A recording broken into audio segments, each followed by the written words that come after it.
Bismillahirrahmanirrahim. Assalamualaikum warahmatullahi wabarakatuh.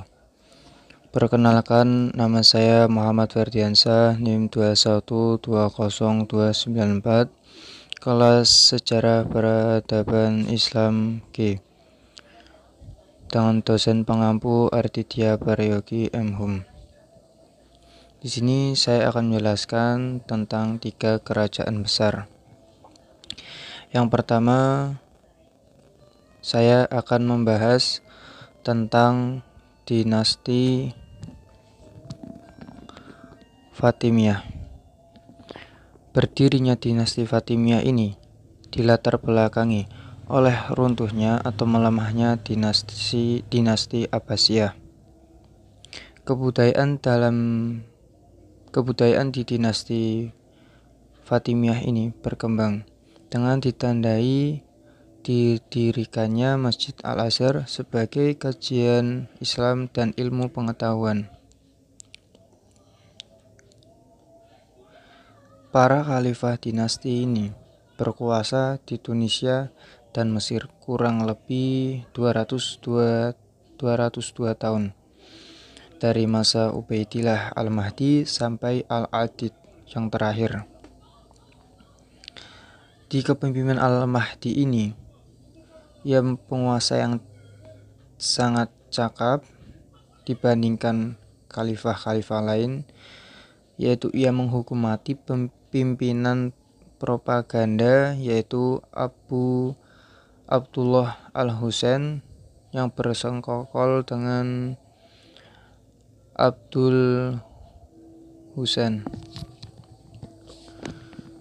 Dan beliau membangun kota di pantai Tunisia yang sekarang dijadikan ibu kota, yang dulu dijadikan sebagai ibu kota Fatimiyah.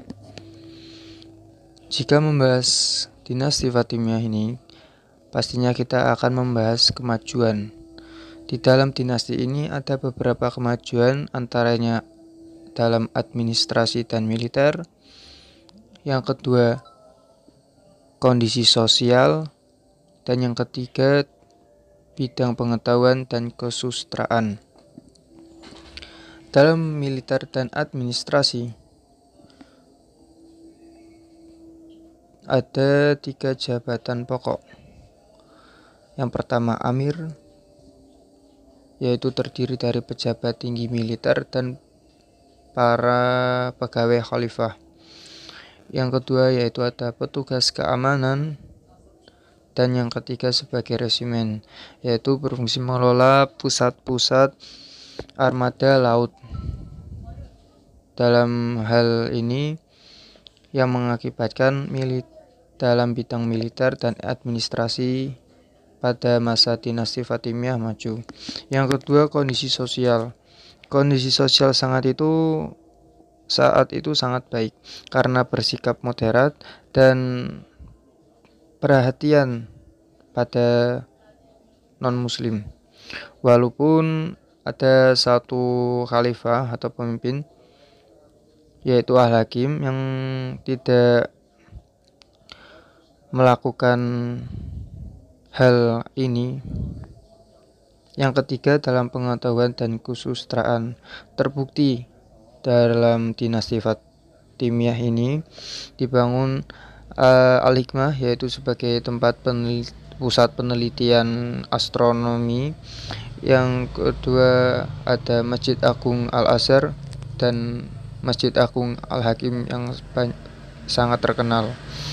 Sastranya sendiri itu banyak syair-syair dalam masa itu. Jika berbicara tentang kemajuan, juga pasti akan berbicara tentang kemunduran.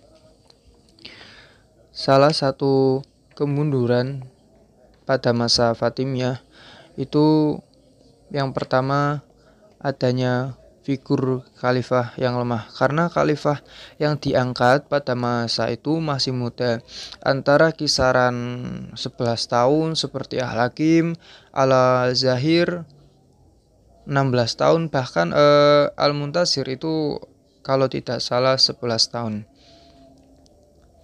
Dalam hal ini, karena yang dipilih sebagai raja anak muda itu memiliki muncul sifat yang sewenang-wenang. Dan yang kedua, perebutan kekuasaan di tingkat istana. Dari pengangkatan khalifah muda mengakibatkan peran wazir menjadi sangat kompetitif sehingga perebutan antar wazir tak terhindarkan lagi. Yang ketiga, banyak bencana alam.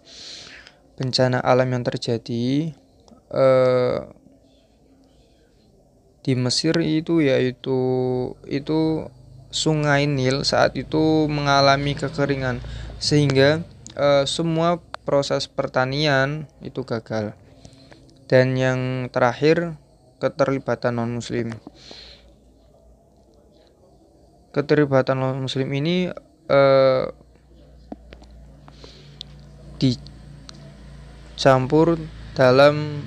diangkat sebagai menteri, pegawai pajak, penasehat di bidang politik, ekonomi. Jadi terjadi berangsur-angsur sehingga menggerogoti Khalifah Fatimiyah. Dan yang kedua, kita akan membahas dinasti Safawiyah. Dinasti ini berawal dari masuknya Islam ke Persia zaman Abu Bakar yang berhasil menaklukkan Qasidah. Dinasti ini bermula dari gerakan Sufi di kawasan Azerbaijan yang disebut Safawiyah. Pendiri dinasti ini sendiri yaitu Syekh Syafi al-Din Abdul Fath Ishaq Ardabili. Awalnya dalam dinasti ini gerakan tarekat, yaitu yang memerangi golongan-golongan ahlul bid'ah. Gerakan ini yang semulanya itu menganut sufi dan tarekat itu lama-kelamaan menjadi gerakan politik dan diteruskan sehingga menjadi sebuah kerajaan. Lalu ada beberapa hal maju atau hal masa kemajuan dalam dinasti Safawiyah ini. Yang pertama, politik dan pemerintahan. Yang kedua, ekonomi. Yang ketiga, ilmu pengetahuan dan perkembangan fisik. Jika dilihat dari politik dan pemerintahan, itu mulai dari kepemimpinan Syekh Abbas I. Beliau membangun angkatan senjata dinasti Safawi yang kuat dan modern. Yang kedua, pada hal ekonomi itu sangat maju, terutama di bidang industri dan perdagangan dan sektor pertanian daerah sabit subur. Yang ketiga, dalam hal ilmu pengetahuan itu munculnya filsafat dan sains bangkit kembali. Dalam Syiah 12, mereka cenderung berpegang kepada pertama itu ijtihad, dan yang kedua Al-Quran dan hadis. Yang keempat, kemajuan dalam perkembangan fisik. Seperti pada waktu itu masjid, rumah sakit, jembatan raksasa, dan istana Cilusutun. Terutama unsur seni dalam dinasti Safawiyah ini kerajinan tangan, begitu juga seperti keramik, karpet, dan permadani. Selain itu, ada beberapa hal yang menyebabkan dinasti Safawiyah ini mundur. Yang pertama yaitu sering terjadi konflik dalam bentuk perebutan kekuasaan. Yang kedua, pasukan yang dibentuk Abbas I ini tidak memiliki semangat perang yang tinggi, jadi mudah terserang oleh musuh.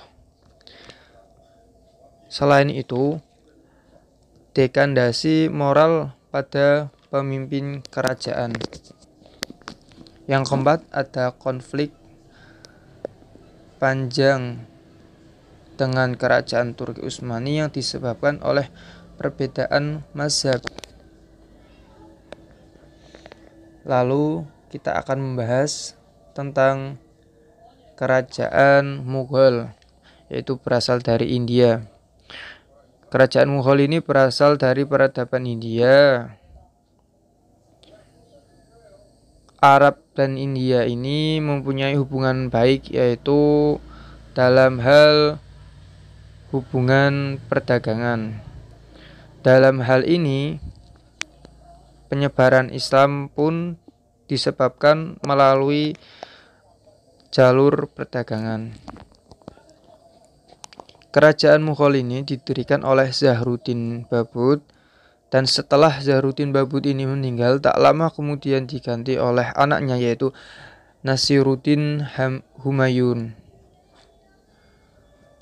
Dalam kerajaan Mughal ini ada beberapa kemajuan, antaranya di bidang politik dan pemerintahan, ekonomi, seni dan pengetahuan, serta keagamaan. Dalam politik dan pemerintahan itu berhasil membangun fondasi pemerintahan. Lalu anak dari Abbas I juga berhasil mengamankan Mughal dari serangan musuh-musuh. Dalam ekonomi pun mereka